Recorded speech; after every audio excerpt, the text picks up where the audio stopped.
अब हम ये देखते हैं परिमेय संख्याएं क्या हैं। ऐसी संख्याएं जिनको हम P बाई Q के रूप में लिख लेते हैं, लेकिन यहां पर जो हमारा Q है, जिसको हम भिन्नात्मक मान में हर कहते हैं, ये जीरो नहीं होता, ये जीरो नहीं होता है। और इसकी पहली शर्त यह है परिमेय संख्याओं, कुछ भी लिखो, 1/2 लिखो, 4/5 लिखो, 5/7 लिखो, लेकिन ये है बटे में यहां पर जीरो नहीं होगा। अगर ये जीरो है तो ये हमारी संख्या परिमेय संख्या नहीं। हमें इतना ये ध्यान देना। अब हमारे पास जो हमारे गणित के नियम है, प्रक्रियाएं हैं, जोड़ना, घटाना, गुणा करना और भाग देना, और इन प्रक्रियाओं के साथ कुछ हमारे पास नियम भी हैं। हाँ बेटा, हाँ, तो भी परिमेय संख्याएं, बस केवल जीरो नहीं होना चाहिए, केवल इनमें जीरो नहीं होना चाहिए। और अगर जीरो हम लिख देते हैं तो हमारी संख्या परिमेय संख्या नहीं है। अब हम जोड़ते हैं, घटाते हैं, गुणा और भाग करते हैं। जोड़ने, घटाने, गुणा भाग करने की प्रक्रिया में हमारे पास 4 नियम आते हैं।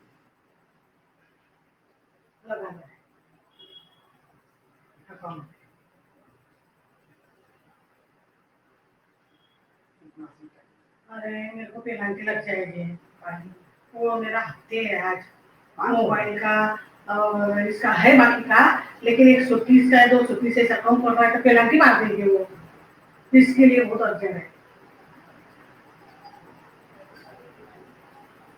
तो अभी हम लोग ये देख रहे थे, यहाँ जीरो नहीं होते। एक हमारे पास हिंदी में लिखते हैं संवृत्त प्रगुण। संवृत्त प्रगुण, इसको अंग्रेजी में कहते हैं क्लोजर प्रॉपर्टी। अंग्रेजी में इसी को क्लोजर प्रॉपर्टी कहते हैं। आखिर ये क्लोजर प्रॉपर्टी क्या है? ये हमारे लिए उसी तथ्य में है कि हम जो जैसा बोएंगे वैसा काटेंगे। अगर हम प्राकृतिक संख्याओं को जोड़ते हैं तो हमें प्राकृतिक संख्याएं मिलेंगी। अगर हम पूर्ण संख्याओं को जोड़ते हैं तो हमें पूर्ण संख्याएं मिलेंगी। अगर हम पूर्ण संख्याएं मिलेंगी और अगर हम पूर्णांकों को जोड़ते हैं तो हमें पूर्णांक मिलेंगे, या कि परिमेय संख्याओं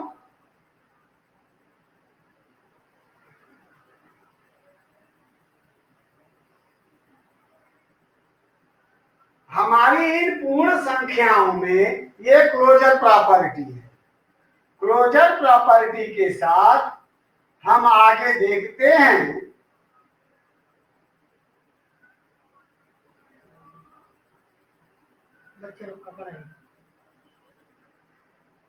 ये हमारी संवृत्त प्रगुण है। दूसरा प्रगुण होता है बेटा, यहां पर जब हम पढ़ते हैं तो हमारे पास जो दूसरा प्रगुण है वह हमारे लिए क्रम विनिमेय प्रगुण है। क्रम विनिमेय प्रगुण यानी कम्यूटेटिव लॉ, क्रम विनिमेय। अभी हम यहां बताते हैं, नेक्स्ट इसको हम इरेज करते हैं 1 मिनट फिर। तो हमने ये परिमेय संख्याओं को पढ़ा क्रम विनिमेय। जैसे यहां अगर हम a और b दो हमारी संख्याएं हैं तो अगर हम जोड़ते हैं हमें c मिलेगा। ये सभी हमारी अगर प्राकृतिक है तो प्राकृतिक मिलेंगी, पूर्ण है तो पूर्ण मिलेंगी, पूर्णांक है तो पूर्णांक मिलेगा। या कि परिमेय संख्याएं हैं तो हमें परिमेय संख्याएं मिलेंगी। आगे हम देखते हैं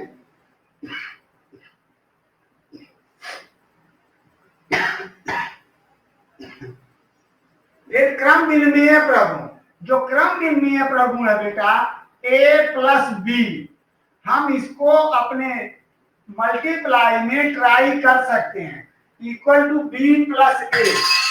अगर हम इनके नंबर चेंज करते हैं तो हम इस प्रकार अपने तथ्यों को सॉल्व कर सकते हैं।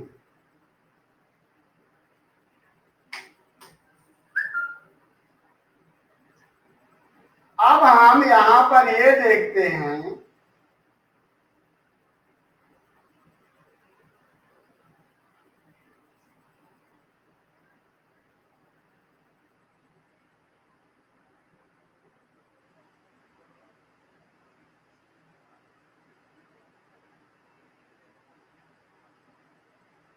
कि अगली संख्याओं में हमारे पास जो हमारे तथ्य हैं, मसीह बैंक में सुन, ये हम क्रम भी में, तो यहाँ a plus B equal to B plus A, ये प्रगुण है। अब यहाँ पर हम कोई भी अंक भी लिख सकते हैं और उनको ट्राई अप कर सकते हैं लेकिन इन सब संख्याओं के लिए अभी हम एक एक बार ट्राई करेंगे। और तीसरा नियम होता है बेटा, क्रम विनिमय नियम के बाद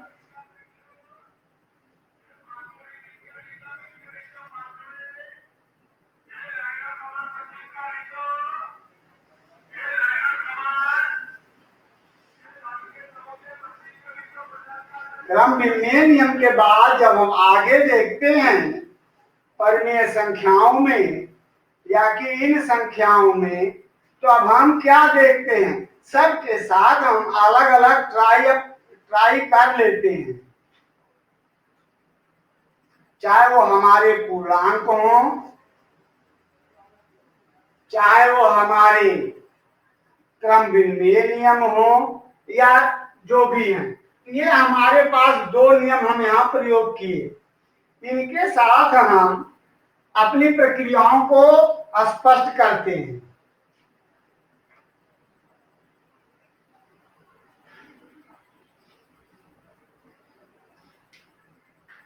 और आगे हम इन तथ्यों के लिए ट्राई भी कर सकते हैं।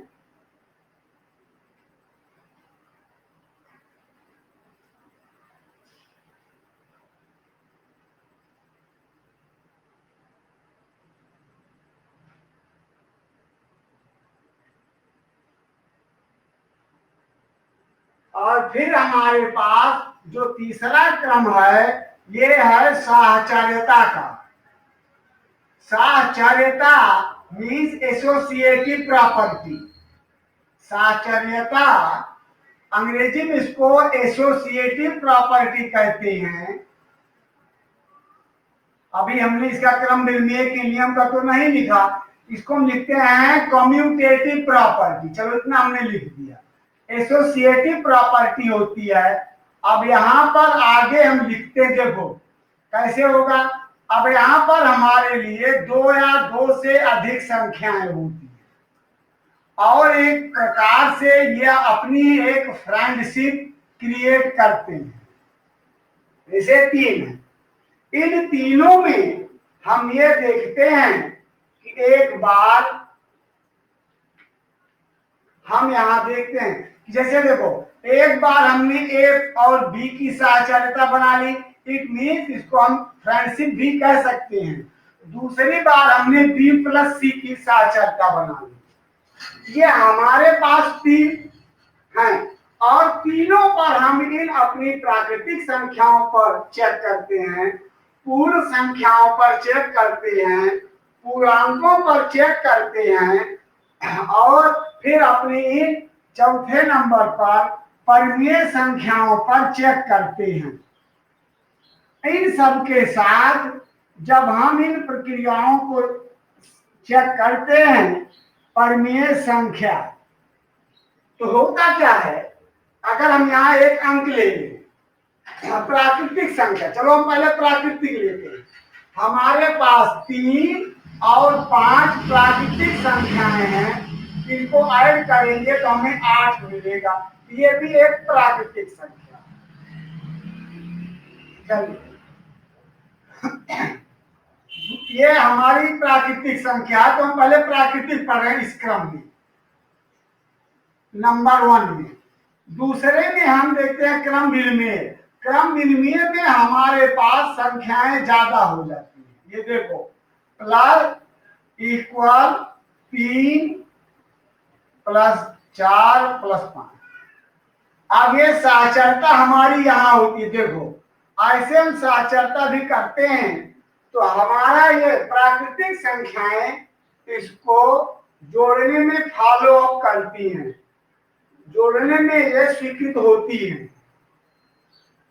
जैसे 3 और 4 जोड़ोगे 7 होगा, बाद में 5 जुड़ेगा तो 12 हो जाएगा। मीन्स ये जो साक्षरता है पहले यहाँ पर ये सरल होगी, उसके बाद हमारा अगला पद सरल होता है। पहले 4 3 7 प्लस 5 और 3 और प्लस यहाँ 5 4 9, ये सरल होगा। तो हमें इसका आंसर 12 मिलता है। तो हमने यहाँ देखा कि हमारे साक्षरता के नियम को भी फॉलो अप करता है। ये दूसरा हमारा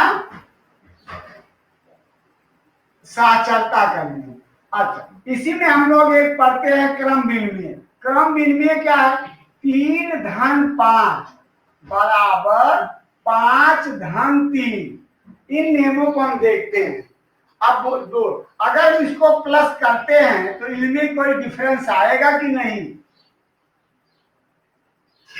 अगर हम इनको प्लस करते हैं तो इनमें कोई डिफरेंस नहीं आता। तो हम लोग ये क्या करते हैं कि ये जो हमारा एडिशन है या जो हमारे जोड़ने की प्रक्रिया है वो हो इन तीनों तथ्यों को सपोर्ट करती है, जोड़ने की प्रक्रिया।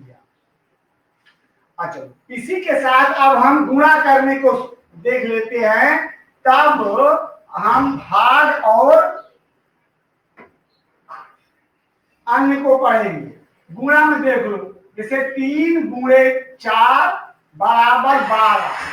तो ये हमारी समृद्ध प्रगुण है कि अगर हम प्राकृतिक संख्याओं को जोड़ेंगे तो प्राकृतिक संख्याएं मिलेंगी, पूर्ण संख्याओं को जोड़ेंगे गुणा करेंगे तो हमें पूर्ण संख्याएं मिलेंगी। अगर प्राकृतिक संख्याएं हैं तो हमें प्राकृतिक संख्याएं मिलेंगी, और अगर हमारी पूर्ण संख्याएं हैं तो पूर्ण संख्याएं मिलेगी। अगर पूर्णांक है तो पूर्णांक मिलेगा, और अगर परिमेय संख्याएं हैं तो परिमेय। अब यहाँ देखो, ये हमारा पहला प्रगुण हुआ, जो हमारा क्रम विनिमय प्रगुण है। 3 गुणे 4 बराबर 4 गुणे 3। अब यहाँ पर भी हम इसको कहते हैं क्रम विनिमय प्रगुण, कम्यूटेटिव प्रॉपर्टी। अगर हम इनको इस पर सॉल्व करेंगे फिर भी हमारे सॉल्यूशन में कोई डिफरेंस नहीं आता है। 3 4 12 4 3 12, ये हमारी हो गई। जो हमारा तीसरा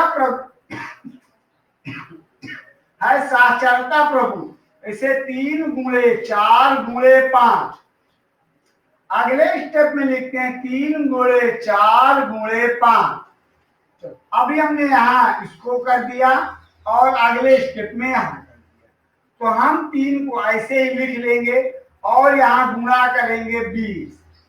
आगे यहाँ पहले हम गुणा करेंगे अंडर ब्रैकेट, फिर 5 लिखेंगे, और इस प्रकार हमारे गुणनफल दोनों परिस्थितियों में बराबर होंगे। तो अभी हमने क्या पढ़ लिया कि हाँ बेटा,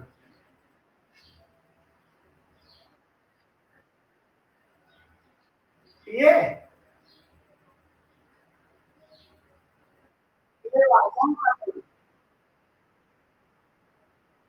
बोलो कौन सा पानी बेटा, बोलो।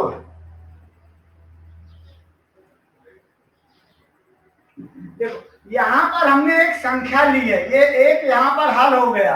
अब दूसरे में हमने 3 अंक लिए हैं, 3 गुणे 4 गुणे 5, फिर लिखा 3 गुणे 4 गुणे 5।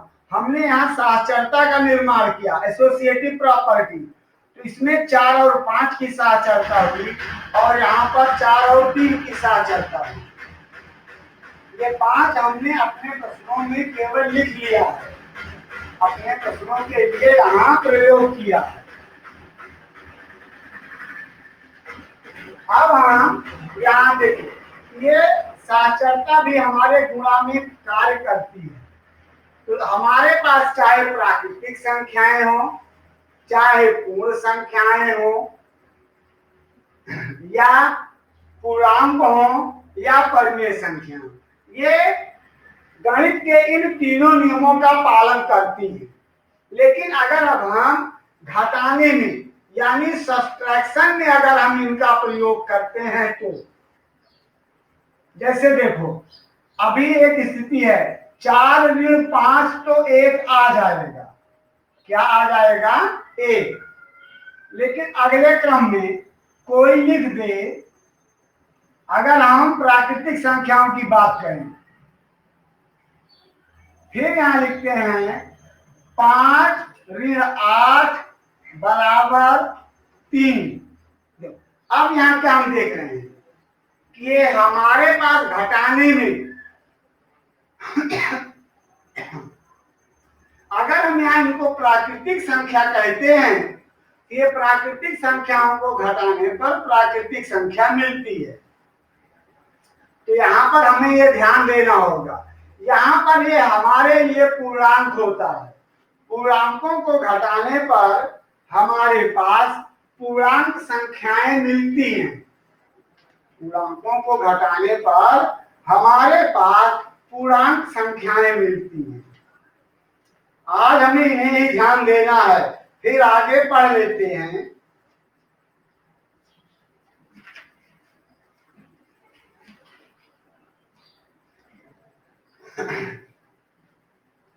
ये जो हमारी प्राकृतिक संख्याएं हैं या पूर्ण संख्याएं हैं, घटाने की प्रक्रिया में अगर हम यहाँ पर ये प्रॉपर्टी यूज करते हैं, क्लोजर प्रॉपर्टी यानी समृद्ध प्रगुण,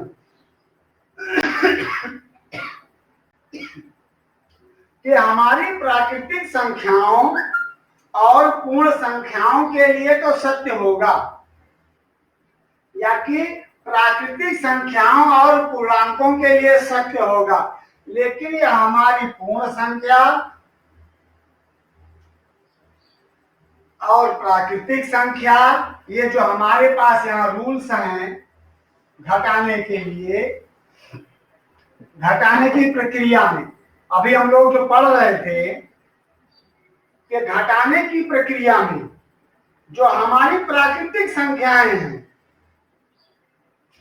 जरूरी नहीं है अगर हमारे लिखने का क्रम सही है, जैसे यहाँ 4 ऋण 3 है, तो हमें प्राकृतिक संख्या मिल जाएगी, यहाँ तो मिल जाएगी।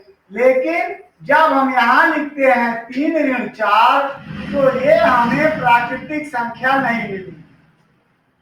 इसलिए घटाने की प्रक्रिया में हमारा समृद्ध नियम कार्य नहीं करता।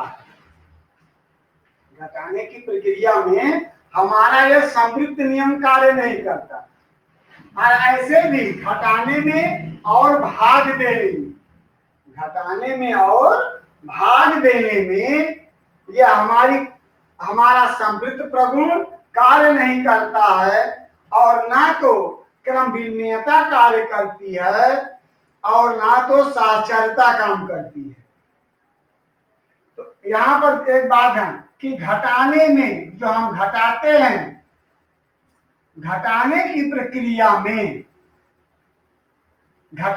प्रक्रिया हम जब करते हैं तो हमारे पास नंबर 1 ये है, प्राकृतिक संख्याओं में समृद्ध प्रगुण कार्य नहीं करता, क्योंकि यहाँ तो काम किया, लेकिन दूसरे अंक को जब हम लेंगे तो यहाँ पर ये -1 आ गया, और -1 हमारे लिए ये प्राकृतिक संख्या नहीं है, ये पूर्णांक हो जाता है।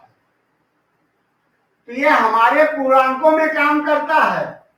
समृद्ध प्रगुण पूर्णांकों में कार्य करता है और संवृत्त प्रगुण इन परिमेय संख्याओं में कार्य करता है, लेकिन वह प्राकृतिक संख्याओं और पूर्ण संख्याओं के साथ कार्य नहीं करता है।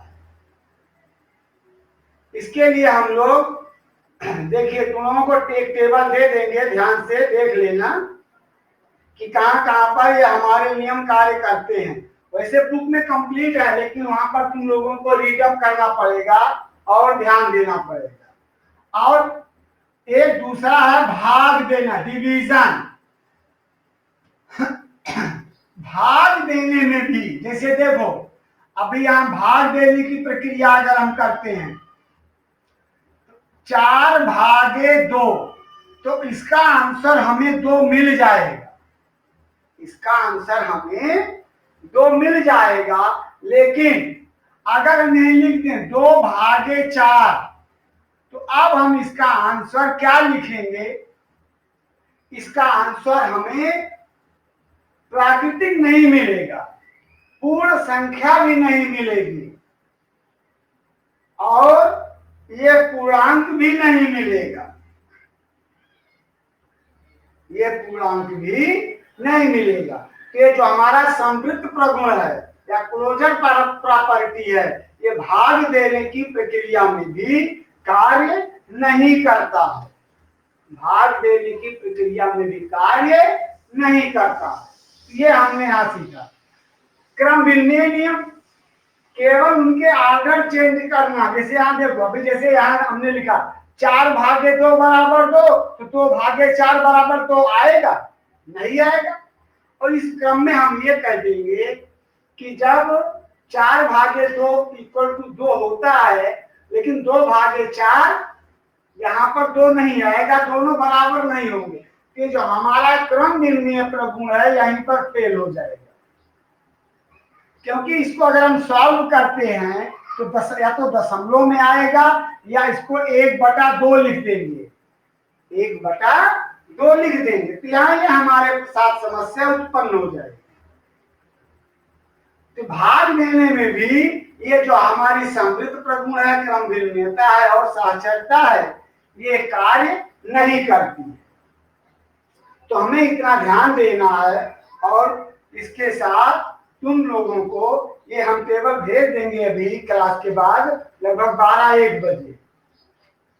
तो याद भी कर लेना है कि कहां कहां पर ये हमारे प्रगुण कार्य करते हैं और कहां पर ये प्रगुण कार्य नहीं करते। तो हमने अब यहाँ 4 पढ़ा। परिमेय संख्या हर स्थितियों में प्राकृतिक संख्या, पूर्ण संख्या और पूर्णांक। अब आज हम कक्षा 8 में परिमेय संख्याओं के बारे में पढ़ रहे हैं और इन प्रगुणों को हम पढ़ रहे हैं। इसके साथ अब हम अपना 1.1 में जो हमारी एक्सरसाइज है उसमें हमारे पास प्राकृतिक संख्याएं हो या पूर्ण संख्याएं हो या जो भी हमारी संख्याएं हैं या परिमेय संख्याएं हैं, इन परिमेय संख्याओं के क्रम में हम इनको सरल करने का अब प्रयास कर लेते हैं। देखो, जैसे यहां देखो, अब हमारा एक्सरसाइज 1.1 का करा, यहां प्रॉपर्टीज का यूज करो और फिर सरल करो। जैसे पहला है एक्सरसाइज 1.1 और इसका क्वेश्चन नंबर 1।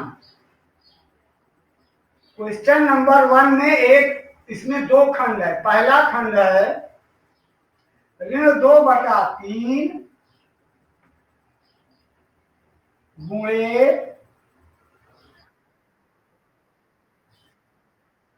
3/5। क्या बेटा? हाँ बेटा, पहला ही चैप्टर है ये। धन 5/2 ऋण 3/5 5 गुणे 1/6। अब हम यहाँ क्या देखते हैं बेटा, देखो अब हम इन्हें गुणों का प्रयोग करते हैं। यहाँ हमारे इन दो पदों में गुणा है, यहाँ इन दो पदों में गुणा है और एक पद धनात्मक है। तो पहले इनको हम व्यवस्थित कर लेते हैं।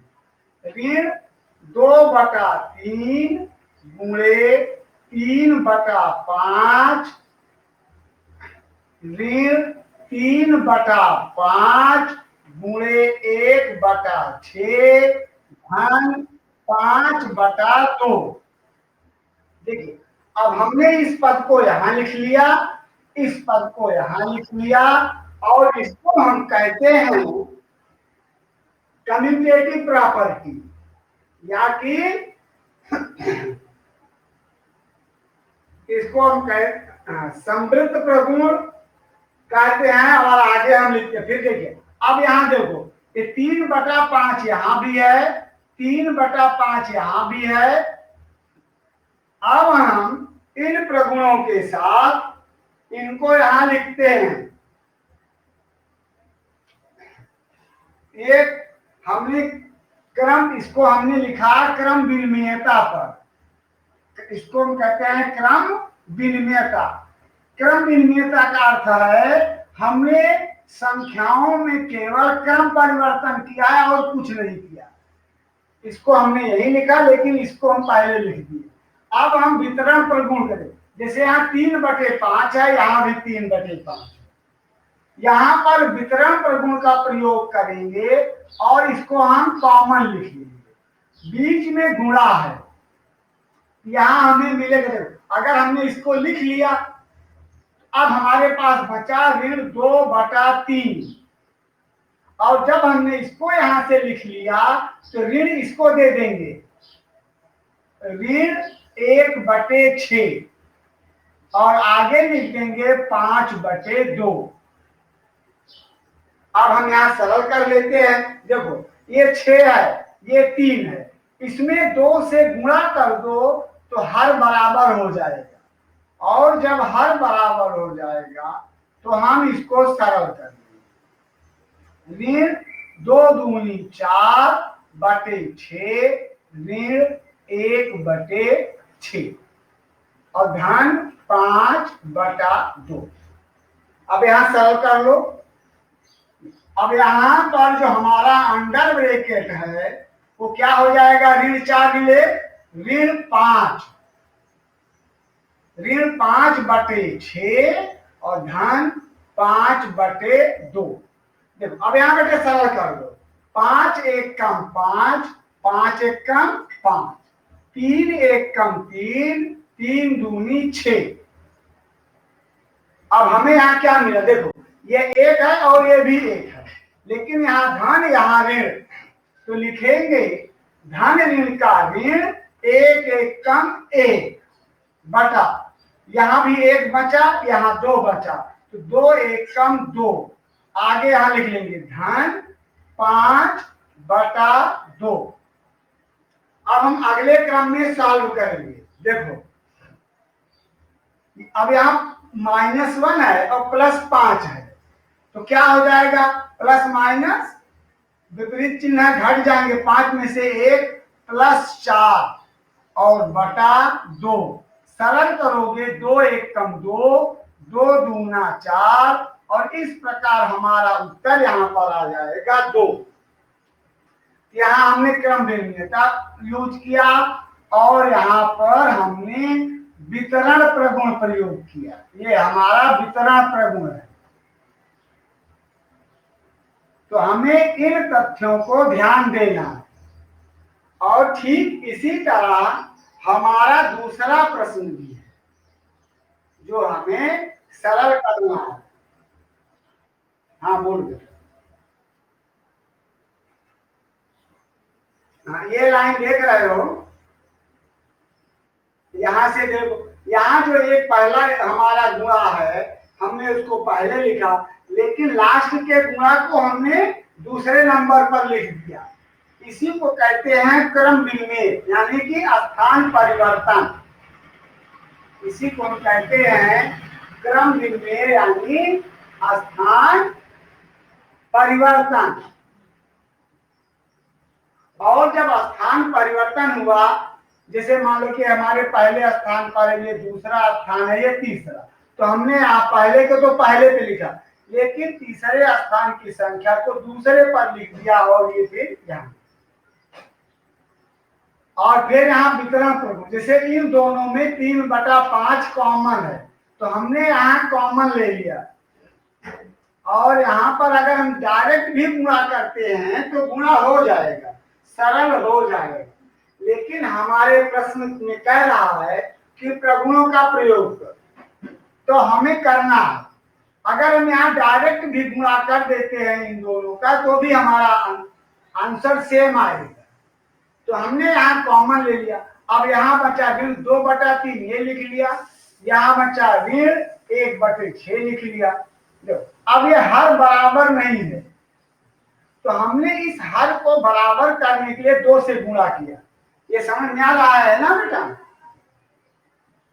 जब 2 से गुणा करेंगे तो 2 तिहाई 6 और 2 दूनी 4, 2 तिहाई 6, 2 दूनी 4। अब यहाँ हमारे हर बराबर हो जाएंगे, तो हमारे जो अंश है ऋण 4 ऋण 1, ऋण और ऋण जुड़ जाएगा, 4 1 5। अब यहाँ से 5 हम सरल कर देंगे गुणा करने पर, गुणा के क्रम में ये सरल हो जाएगा। 5 1 कम 5, 5 1 कम 5, यहाँ से 3 1 कम 3, 3 दूनी 6। तो यहाँ से देखो ये ऋण है और ये यहाँ पर धन, तो ऋण हो गया, और 2 1 कम 2, हर तो यहाँ बराबर है, देख लो यहाँ गुणा करना नहीं। अब +5 में -1 घट जाएगा, 4 आ गया, और फिर यहाँ हमने सरल कर दिया, 2 1 कम 2, 2 दूनी 4, और हमारे इस प्रश्न का हल हमको मिल गया 2।